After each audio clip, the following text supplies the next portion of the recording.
Meu nome é Juca Kfouri e esse é o podcast Futebol Bandido. A gente já viu bastante sujeira nesse nosso papo aqui sobre os bastidores da cartolagem. E, infelizmente, a sagrada camisa amarela da seleção também uma hora acabou suja. Suja por interesses, digamos assim, nem um pouco esportivos. A história da seleção mudou depois do Tetra de 94 nos Estados Unidos.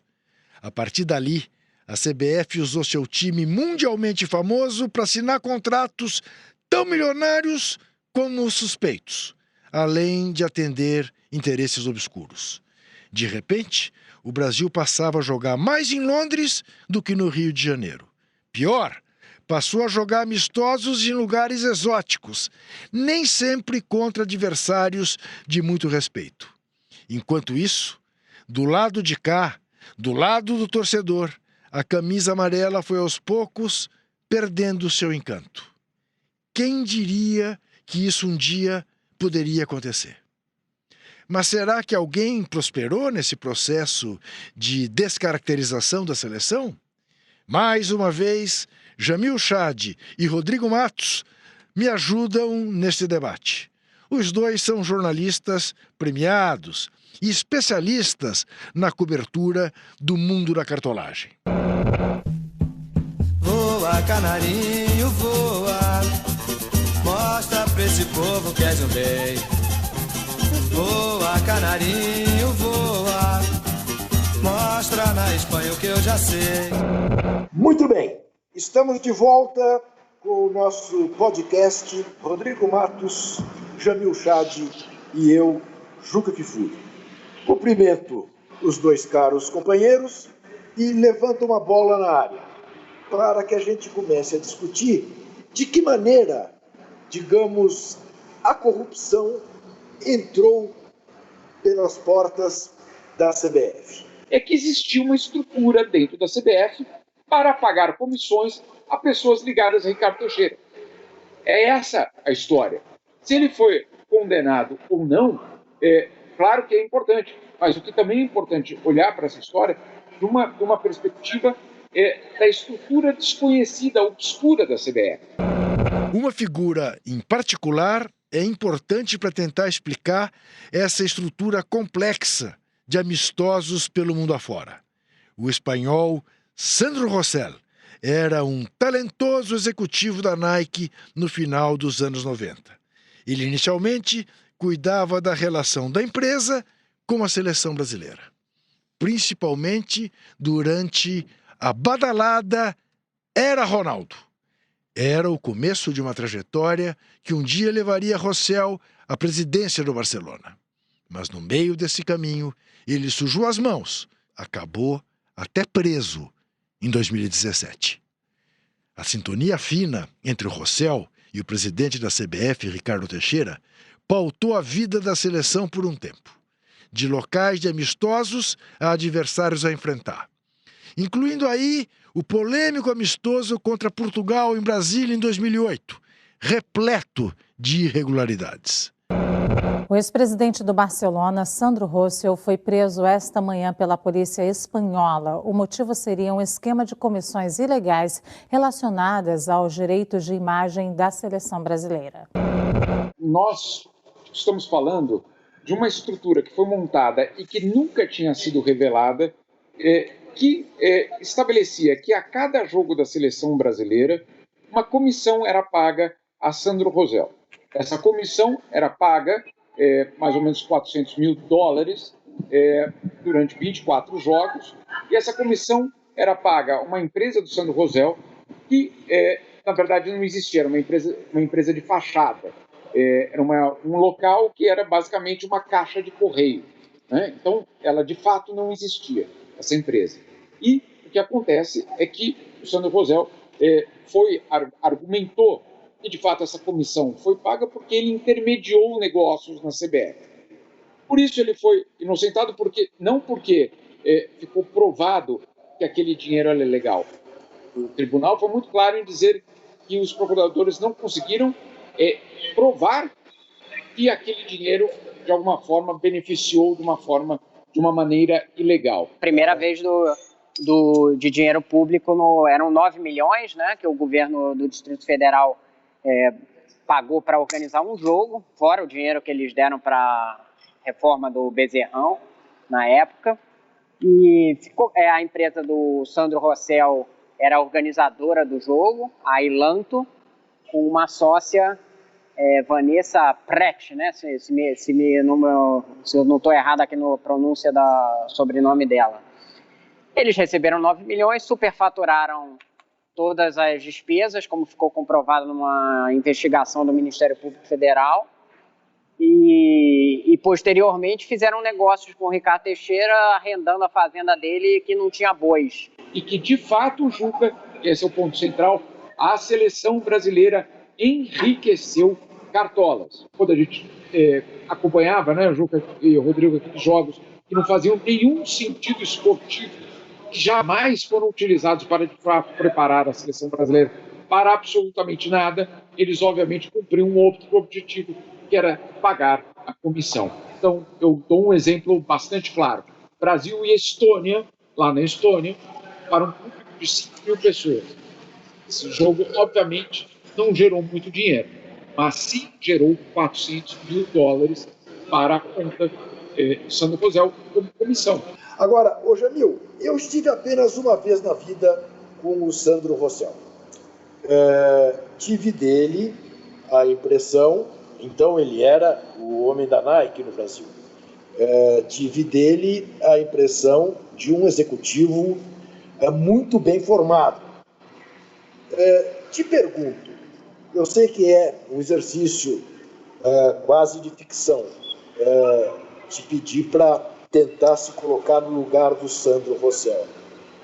Você diria que hoje ele está arrependido de ter travado relações tão íntimas a ponto de ser padrinho da filha do Ricardo Teixeira, da filha menor, de ter feito um presente de Natal para ela, se não me engano, na casa dos 3 milhões de reais, em conta, no Bradesco, na Barra da Tijuca?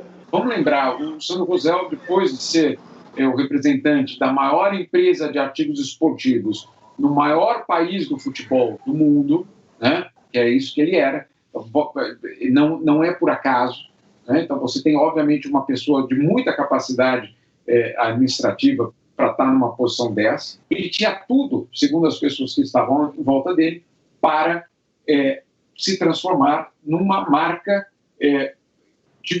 num marco divisor do futebol, da gestão do futebol no mundo. Se não fosse pela sua relação com a CBF. Sandro Rossell tem hoje 55 anos de idade. Joseph Blatter tem 83. José Maria Marim tem 87. Ricardo Teixeira tem 72. Marco Polo Del Nero tem 78. Então, veja a diferença. A menor diferença, que é a de Rossell para Del Nero, é de 23 anos. Então, isso dá bem a medida do que você acaba de dizer. A CBF foi a entidade de todo esse escândalo internacional que mais se fechou dentro de um grupo e falou, basicamente, temos de nos proteger. Aqui, como é que é? Ninguém solta a mão de ninguém, e não soltaram, né? E aí você teve, primeiro, essa carta, que não foi só para a FIFA, mas também para a Justiça Espanhola, dizendo, olha só, aqueles pagamentos para o Sandro Rossell não foram um problema, na verdade, ele, de fato, nos ajudou muito, o Ricardo Teixeira também nos ajudou muito. E essa carta foi absolutamente fundamental para o Sandro Rossell ser liberado. Os podcasts do UOL estão disponíveis em todas as plataformas. Você pode ver a lista desses programas em uol.com.br/podcasts. Recebe salário, faz transferência, pagamento, recarga de celular e até empréstimo, tudo sem taxa. PagBank, a sua conta grátis do PagSeguro. Baixe já o app e abra sua conta em 3 minutos. Brasil! Ele citou ali das questões dos amistosos. Os lugares que o Brasil já jogou são inacreditáveis, né? Por causa desses contratos da Nike, os contratos feitos com aquela empresa lá da Aralçada, né? Tahiti, antes da Copa de 2010, eu lembro deles levarem para um lugar, inclusive, que era perigoso, se não me engano, era o Zimbábue, que a questão de segurança era bem complicada. Eles levaram a seleção para lugares bem difíceis, né? E não era coisa humanitária como foi o Haiti, era para ganhar dinheiro mesmo. Queria só falar justamente dessa estrutura financeira montada, porque é isso que o Rodrigo diz. A real dimensão desses pagamentos, ela exigia também uma mega estrutura de offshores. O que se vê ali na verdade, uma estrutura de offshores que uma vai pagando a outra, todas são praticamente dos mesmos donos ou dos mesmos aliados, e o dinheiro, e basicamente, rastrear aquele dinheiro vai ficando cada vez mais difícil. Então você muda de país, que é para justamente dificultar a cooperação internacional para buscar aquele dinheiro, você vai para diferentes bancos em diferentes paraísos fiscais, mas acima de tudo, e essa é a parte curiosa, a empresa que detém aquela conta não está naquele país. E o que a gente viu ali foi uma transferência que passava por Andorra, pela Espanha, pelas Ilhas Virgens Britânicas, pelos Estados Unidos e aqui pela Suíça. Ou seja, você transformava um pagamento que poderia ser relativamente simples basicamente numa estrutura financeira absolutamente complexa. Por quê? E aí essa fica a pergunta que fica. Se eu ganhei uma comissão absolutamente de forma legal, por que eu preciso passar por vários paraísos fiscais, com empresas offshore e contas numeradas? Autoriza Abdul Basit Ebrahim. Bola rolando, está valendo. Brasil e Zimbábue. E uma observação importante é que tanto os contratos que foram revelados pelo Jamil, ele pode falar depois, quanto os que vieram agora, todos previam que os grandes astros da seleção tinham que estar em campo.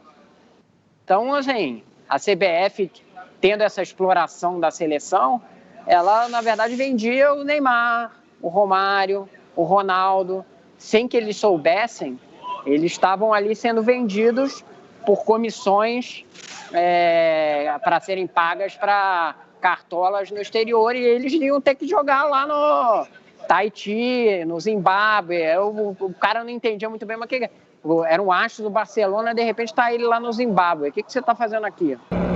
Mesmo com as evidências de malfeitos, a CBF seguiu contando com a fidelidade de parceiros da seleção, parceiros de peso em seus setores de atuação.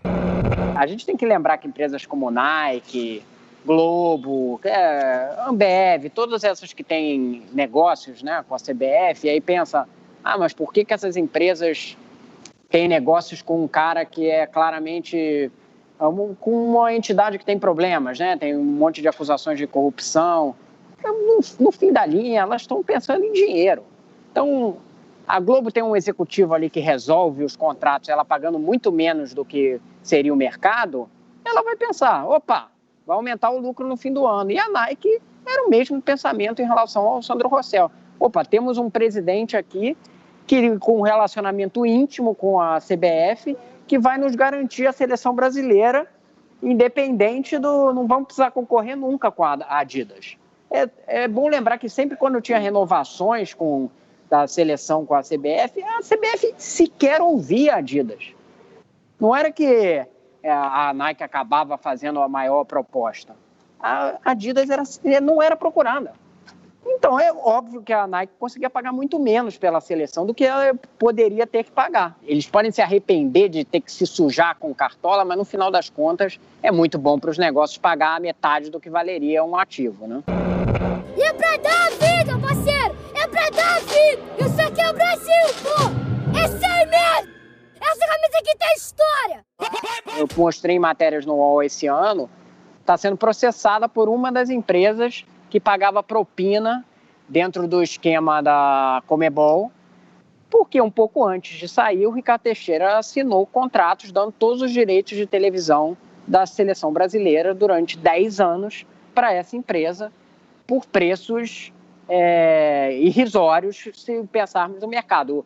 O que aconteceu? A atual gestão e a gestão do Marco Polo não cumpriram esses contratos. Venderam os direitos diretamente para a Globo. Mas essa empresa tem um contrato assinado pelo então presidente da CBF, dizendo que ela detinha todos aqueles direitos. Digamos que ela tem um caso bem forte na justiça para obter uma indenização. Então, a CBF ainda sofre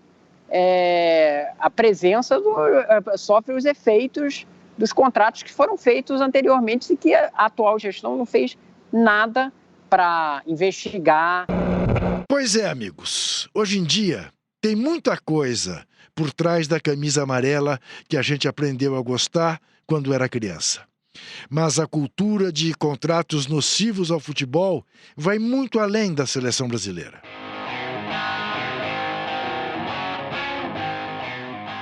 Caso do Corinthians e a parceria com o Berezovski. Essa parceria, de uma certa forma, foi um símbolo da falta de transparência que existe, eu não diria que existiu, que existe ainda nos clubes brasileiros. Como temos o mesmo duelinho envolvido na parceria nebulosíssima que o Corinthians fez com a MSI dos russos, do senhor Berezovski, que morreu, ao que tudo indica, envenenado pelos russos num hotel em Londres. No próximo episódio, vamos falar da corrupção que envolve os grandes times brasileiros. Tem muita coisa para contar. Teve até dinheiro da máfia russa circulando por nossos clubes. Esse episódio de Futebol Bandido termina aqui. Você pode ouvir esse e outros podcasts do UOL em uol.com.br/podcasts. Esse episódio de Futebol Bandido teve a produção de Bruno Freitas, edição de áudio de Amer Menegassi e coordenação de Diogo Pinheiro. Até a próxima.